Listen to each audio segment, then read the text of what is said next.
तो जिस तरह से कार्रवाई की गई है संविधान के पास और आपने मेरी पहली स्टेटमेंट सुनी।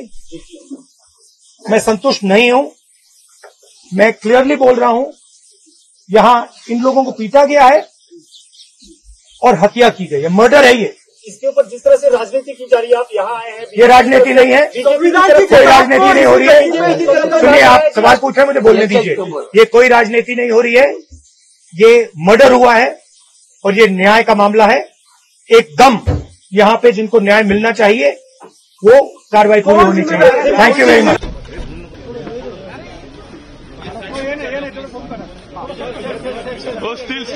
स्टील खाली गया।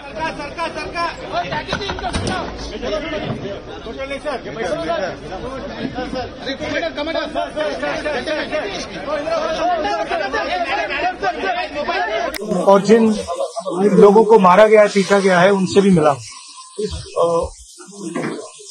बड़ी क्लियर बात है। उन्होंने मुझे पोस्टमार्टम रिपोर्ट दिखाई,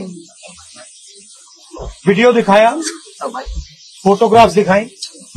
ये 100%, 99% नहीं, ये 100% कस्टोडियल डेथ है।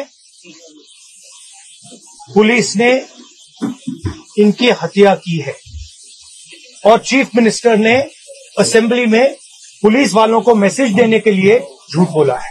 मुझे बोलने दीजिए आप। ठीक है, इस युवा को इसलिए मारा गया है क्योंकि वो दलित है और वो कॉन्स्टिट्यूशन की रक्षा कर रहा था। आरएसएस की विचारधारा कॉन्स्टिट्यूशन को खत्म करने की विचारधारा है। हम चाहते हैं कि एकदम ये मैटर रिजॉल्व किया जाए और जिन लोगों ने ये किया है उनको सजा मिले। तो जिस तरह से कार्रवाई की गई है संविधान के पास और आपने मेरी पहली स्टेटमेंट सुनी। मैं संतुष्ट नहीं हूं। मैं क्लियरली बोल रहा हूं, यहां इन लोगों को पीटा गया है और हत्या की गई है, मर्डर है ये। इसके ऊपर जिस तरह से राजनीति की जा रही है, आप यहाँ आए हैं, ये राजनीति नहीं है, कोई राजनीति नहीं हो रही है। सुनिए, आप सवाल पूछे, मुझे बोलने दीजिए। ये कोई राजनीति नहीं हो रही है, ये मर्डर हुआ है और ये न्याय का मामला है। एकदम यहाँ पे जिनको न्याय मिलना चाहिए वो कार्रवाई पूरी होनी चाहिए। Thank you very much. जिम्मेदार विचारधारा है, जिम्मेदार, क्योंकि चीफ मिनिस्टर ने ये स्टेटमेंट दी है इसलिए चीफ मिनिस्टर जिम्मेदार है और जिन्होंने इनको मारा है वो जिम्मेदार है और जल्दी से जल्दी कार्रवाई शुरू होनी चाहिए। बिल्कुल, क्योंकि पोस्टमार्टम रिपोर्ट में एक चीज आई है कि उनको बेदम मार के उनकी हत्या हुई है और चीफ मिनिस्टर विधानसभा में कुछ और बयान देते हैं। तो इसका मतलब ये है कि सरकार गुमराह कर रही है, सरकार किसी के अन्याय को छुपाने की कोशिश कर रही है। सरकार और पुलिस इसके पीछे है और इनकी जो मौत हुई है वो मारपीट के वजह से हुई है। जो उनको कस्टडी में थे तब जो मारपीट हुई, बेदम, मतलब आप पूछ भी नहीं सकते हैं, सोच भी नहीं सकते, इस तरह से इनको मारा गया है। इनके फैमिली को भी मरने के बाद इन्फॉर्म किया, जबकि अरेस्ट होने के बाद इन्फॉर्म होना चाहिए था।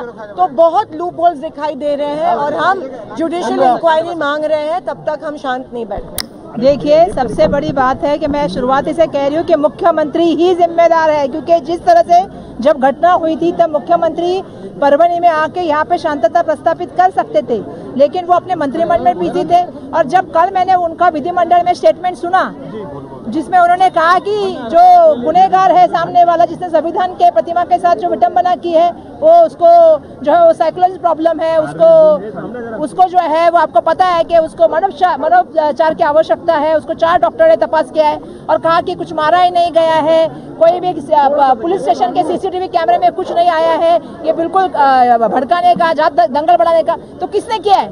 उनके बॉडी पे आप देखेंगे तो पूरे आपको निशानी दिखेगी। उनको, आपको पता है कि उनका जो पोस्टमार्टम रिपोर्ट है उसमें कहा गया है कि शॉक और जो मल्टीपल इंजरीज की वजह से जो है उनकी मौत हुई है। तो इसकी जिम्मेदारी राज्य सरकार को लेनी होगी। कांग्रेस इंसाफ दिलाएगी, क्योंकि राहुल जी अब जब आकर गए हैं यहाँ पे, कांग्रेस अब क्या सड़कों पे उतरेगी? कांग्रेस सड़कों पे उतरेगी, कांग्रेस लड़ने का काम करेगी। कांग्रेस जो है राज्य महामहिम राज्यपाल से लेकर राष्ट्रपति तक जाएगी, लेकिन लड़ाई करने का काम करेगी। हम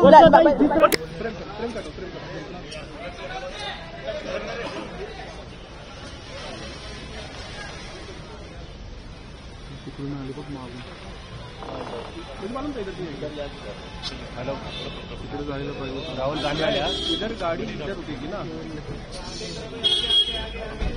अभी यहाँ से उतरने वाले हो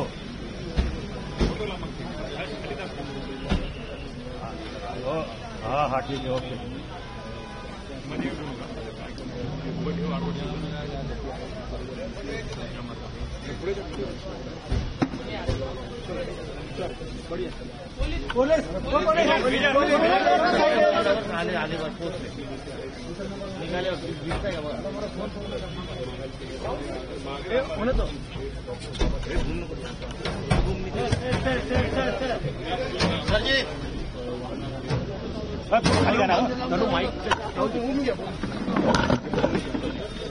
रुको जरा वो मेरे जा रहे